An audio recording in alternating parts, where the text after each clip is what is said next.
દર્શક મિત્રો, આપ જોઈ રહ્યા છો Banas crime 24 news Gujarati channel. હવે જોઈએ આજના મુખ્ય સમાચાર।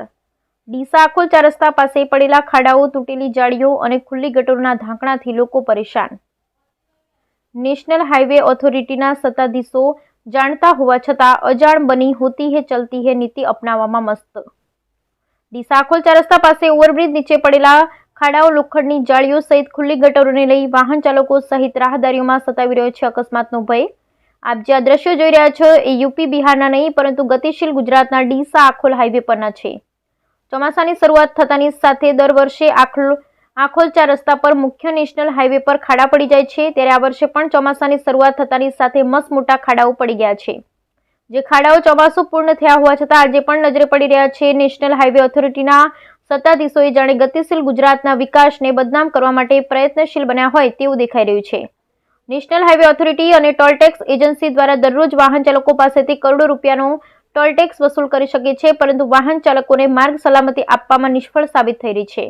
જ્યારે આખોલ 4 રસ્તા પર પડેલા ખાડાઓ પરથી રોજબરોજ વહીવટી તંત્રના અધિકારીઓ સહિત ચૂંટાયેલા પ્રતિનિધિઓની પણ અવરજવર રહે છે, છતાં વહીવટી તંત્રના અધિકારી અને ચૂંટાયેલા પ્રતિનિધિઓ જાણે આંખે પાટા બાંધી આ રોડ પરથી પસાર થતા હોય તેમ ખાડા નજરે પડતા ન હોય તેવું દેખાઈ રહ્યું છે। ગુજરાત સરકારના મુખ્યમંત્રીએ એકવાર આખોલ 4 રસ્તા પાસે પડેલા ખાડા અને લટકેલી લોખંડની જાળીઓ સહિત ખુલ્લી ગટરોની મુલાકાત લેવી જોઈએ, જેથી અધિકારીઓ કુંભકર્ણની નિંદ્રામાંથી જાગે અને લોકોની સમસ્યાને दूर કરાવી શકે તેમ છે। Bureau report Harish Thakkar, Deesa Banaskantha. मेरा नाम सर प्रेम सिंह है, मैं राजस्थान का रहने वाला हूँ। तो ये ડીસા चौक पे इतना बुरा गड्ढे होते हैं, हमारी गाड़ियों को बहुत ज़्यादा नुकसान होता है, इनसे जाम लगता है, आम जनता परेशान रहती है। बहुत बड़ी समस्या है, सरकार थोड़ा ध्यान दे तो बहुत मेन चौराहा है जनता का ये। भरते छोटे खड्डा हमारे वेटवा पड़े हुए आवता તમારી ગાડીને નુકસાન થયું ખરું? નુકસાન થયું, 2 વખત ફટા તૂટ્યા, 3 વખત ટાયર ફૂટ્યા અને આ મુશ્કેલી કેટલા ટાઈમથી તમે ભોગવી રહ્યા? લગભગ મહિના 2 મહિનાથી ભોગવી રહ્યા। હા, અને આ સરેરાશ તમે ગમે ત્યારે મુડેઠા ટોલ નાકાથી પસાર થતા હો છો ત્યારે તમે ટોલ ટેક્સ પણ ભરતા હશો? બરાબર, ટોલ ટેક્સ હા, ટોલ ટેક્સ આવી કે ગાડી। અચ્છા, અને સલંગ તમે ક્યારે આ કેટલા ટાઈમથી આ મુશ્કેલીનો સામનો કરી રહ્યા છો? 2 મહિનાથી। 2 મહિનાથી। हम जितेंद्र है और ये इतने खड्डे हो रहे हैं जिसकी कोई हद नहीं है। हम टूल टैक्स भी देते हैं, किस चीज़ के लिए पैसे देते हैं, इतना नुकसान हो रहा है पूछो मत। हर चक्कर में कुछ ना कुछ नुकसान होता है, कभी टायर का नुकसान होता है, कभी कुछ नुकसान होता है, कभी कुछ नुकसान होता है। इतना नुकसान हो रहा है, किस चीज़ के पैसे ले रहे हो आप?